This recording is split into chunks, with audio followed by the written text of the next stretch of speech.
One of the more collectible sets of models is the Nooteboom Red Line series.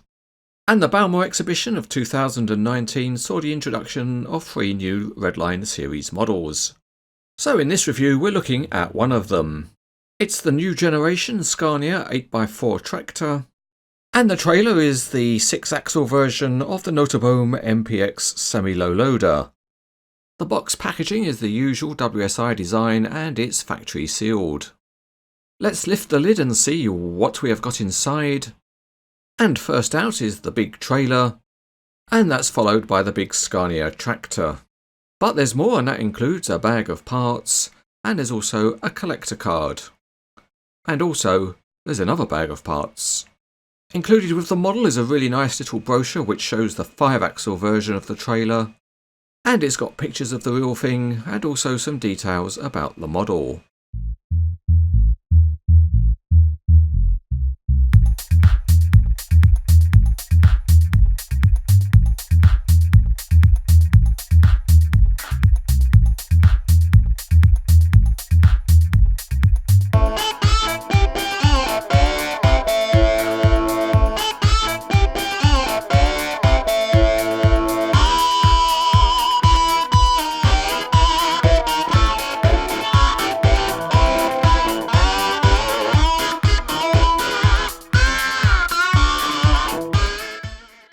To assemble the model there's not much to do out of the box, and we firstly connect the tractor and trailer and clunk click does the trick. The only other thing we need to fit initially are marker boards on each side of the gooseneck.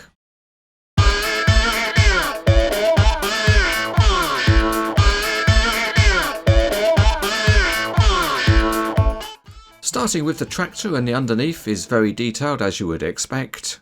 And that includes the front suspension, gearbox and transmission, plus all the other suspension components. And we have different tyres on the driven and steered axles.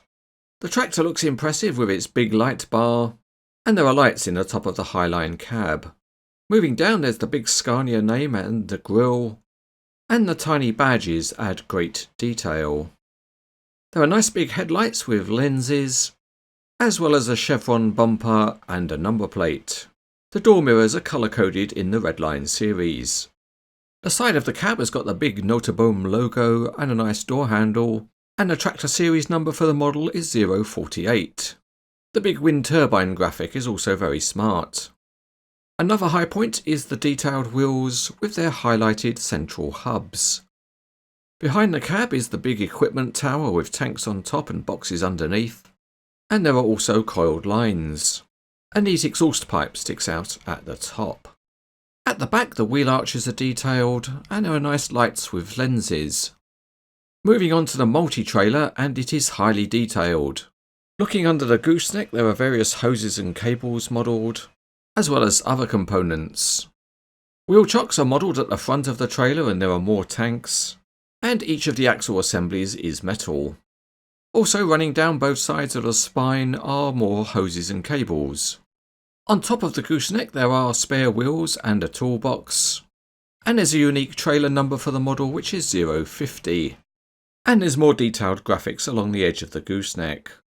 The top surface also has nice texturing. The timber inserts on the deck have got bolt hole detailing. And there's a reflective stripe down the edge as well as more graphics. One of the excellent details on the model is the highlighting of the bolt heads over the axle assemblies. The high quality detailing is also visible at the back of the trailer.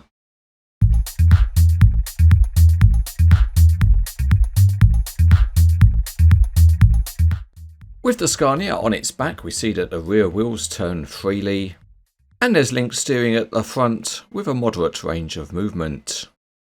Out on the Cranes etc. test track, the Scania rolls along really nicely, and if we set the steering as far as we can the model will turn, but as you can see it's quite a shallow angle. To take a look at the engine, the tilting cab tilts very nicely, and there we can see the engine underneath.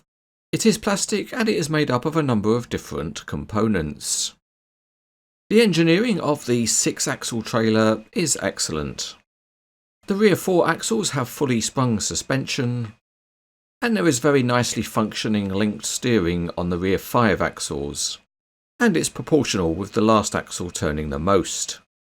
The front 2 axles are not sprung, but they can be raised and lowered, and that means that you can lift them out of service. So let's test that out, and here we see all of the axles are grounded and turning smoothly.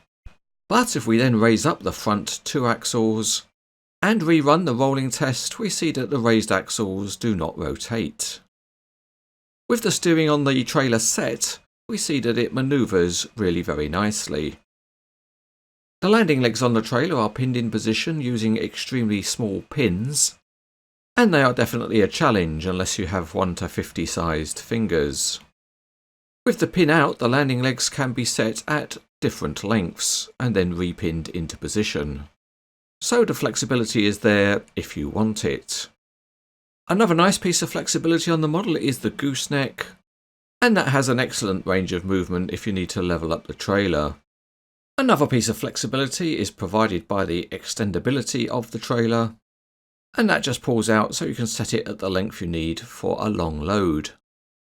Included with the model is a full set of deck posts. They slot into holes in the deck, but as is often the case, they can be a bit loose and need to be set up straight if they look like they're leaning. And still there's more, because if you want to widen the width of the deck, you can pull out the support beams, and there's a full set of deck planks provided. So that completes the features. Let's have a look at the trailer with some loads on.